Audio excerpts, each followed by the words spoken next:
right, welcome to the Baritone Baker. My name's John McKee, and today I'm going to show you how to make it's like a simple appetizer, but one that's really special. It's called Brie and Croute, or Brie and puff pastry. And it's simple. It's just you need just a wheel of a Brie, and you can get a small one or a bigger one depending on the size of your party or how many people you're having. I'm going to use apricot jam today, but you can use something like strawberry or raspberry or a fig jam, something like that. But it adds a little sweetness layer to this appetizer. And of course, this is served warm, and that's the whole idea. You bake this just a little bit ahead of the time of your party, and it's a wonderful appetizer. Okay, so what I've done is I've taken a piece of this is a half portion of the blitz puff pastry. You can find that recipe and actually a video of how to make that on baritonebaker.com. So I'm taking one slightly larger piece than the other. I didn't cut it exactly in half. This bottom piece is going to be for the bottom as we enrobe this. Now, if your puff pastry is a little bit warm, a little bit cold, you want it cold, you can always press it out with your rolling pin to kind of get it started, to loosen it up. And since we're trying to get it into a round shape, what you do is start rolling it from corner to corner. Instead of normally you'd roll it this way, you want to go from corner to corner. That'll help you achieve that roundness that you're looking for. You want to have enough flour to make sure it doesn't stick to the table, but when your dough is colder, it's not as likely to stick. But always good to move it around, check it, make sure it's not sticking anywhere.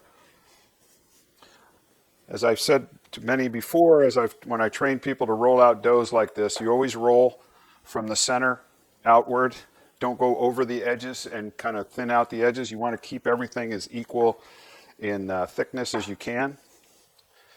And the other thing is with puff pastry is, as I was told early on in my career, is you can never roll it out too thin, okay? And in this case, I'm going to preset my oven. Well, I'm not going to preset it yet because this has to, once we assemble this, you want to let it rest for a half hour or more, or you can cover it and let it rest overnight. And like I said, just before your party, preheat your oven to 425, and it'll probably take about 25 minutes or so to bake. And then you have a nice warm, it's really a terrific appetizer. So I've got a piece that's big enough. What I want to do is I'm going to set this in the center, and I'm just going to cut a circle about an inch beyond where my Brie is.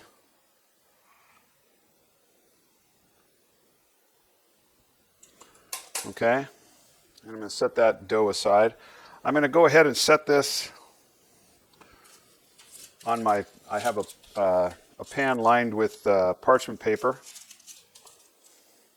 Okay, so I'm going to take my apricot jam here, and I'm just going to cover the top with the jam. I don't need a lot of it, but you want an even layer on there so that it covers.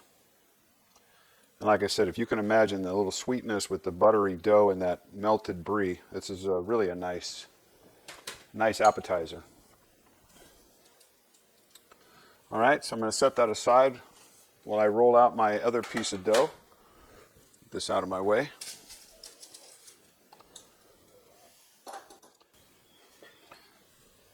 And again, we want to get it out to a nice size that'll cover the whole thing. The other thing is when you're rolling out puff dough, every time after you've rolled it, before you go to use it, you always want to make sure you relax it because there's elasticity in the dough when you're rolling it, and you always want to relax it so it doesn't have a tendency to shrink up too much when you bake this. But also the resting time. Anytime I do anything with puff pastry, I let it rest in the refrigerator for at least a half hour before I'm going to use it.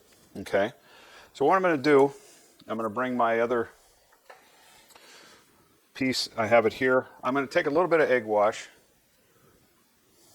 just an egg whisked up, and just going to brush it around the edges because I want to make sure that this dough, these stick together, they adhere to each other. Set that aside.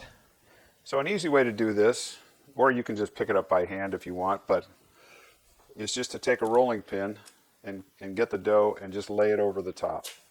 Okay? So you just want to relax it, sort of pushing it into the sides of the brioche.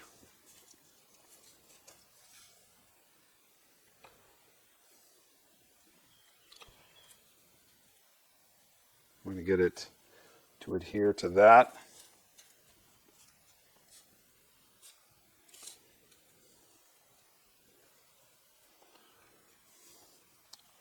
Pressing that down. And then we're going to take our cutter, and again, allowing for that extra about an inch. You want to cut around there.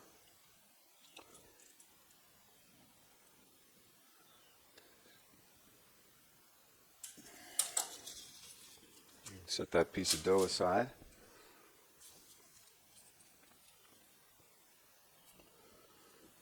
Now what I'm going to do is take a fork, and this will help kind of seal it, plus it gives a little bit of a decorative look. Is just go around the edge with the fork and press it together. And that'll help seal it. Like I said, we're going to let this rest for a bit. But if you want to get a little bit fancy, what you can do is take a piece with your scraps of dough, and you can just cut out a little bit of like a leaf shape. Do a few of those. Now the one thing is you don't want to put a lot of pieces of dough on top because you want this to bake well. And if you have too much stuff on there, the puff pastry doesn't bake as well, and you don't want that doughiness when you go to eat this. So what I'm going to do is I take my knife. I usually do the back of my knife and just kind of make some little indentations in the leaves to make them look like leaves, just to give it a little something. You take a little bit of the egg wash again because we want it to stick.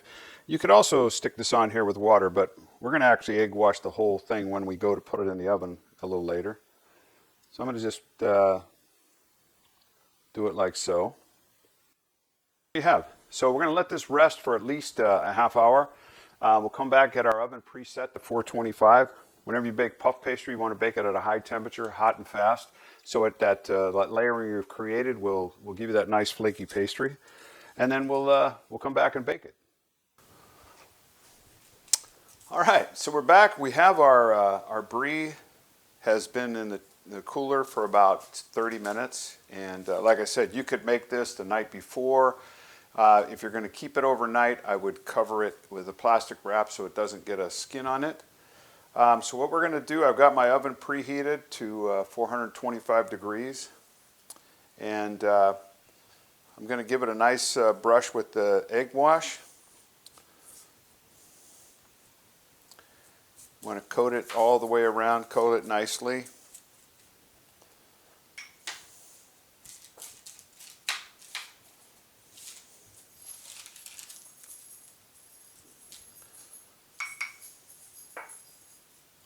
And what the egg wash does, it helps give it a nice, it helps it color brown and gives it a nice shine to it.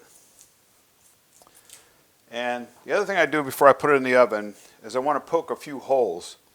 I'm going to poke one in the center and one in each part here. This is to release any steam that will be created when it's baking, when the cheese gets hot and that sort of thing. But I always do poke the holes after I've brushed it with the egg wash, because if I poke the holes and then brush the egg wash, the eggs will actually seal up the holes when in the baking process. So always afterwards. So we're going to put it in the oven at 425. Sorry. It's going to take about 20-25 minutes. So we'll check it. We'll come back and then we'll see how we're doing. So there you have it. Here is our Brie and Croute. It's baked up. See our leaves puffed up nicely. We got a nice brown color, and yeah. So I recommend that you bake this maybe a half hour, Like if you want to serve it at 6 o'clock, put it in the oven at 5 o'clock so it has a chance to set. You don't want to put it out super hot, but you want it to be warm. So that's Brie and Croute. You can do all kinds of, like I said, different jams with it. It's up to you. Some people actually put nuts and dates, that kind of thing in there. So you can experiment with, according to your taste. So I'm glad you joined us today. I enjoyed working with you, and look forward to seeing you again.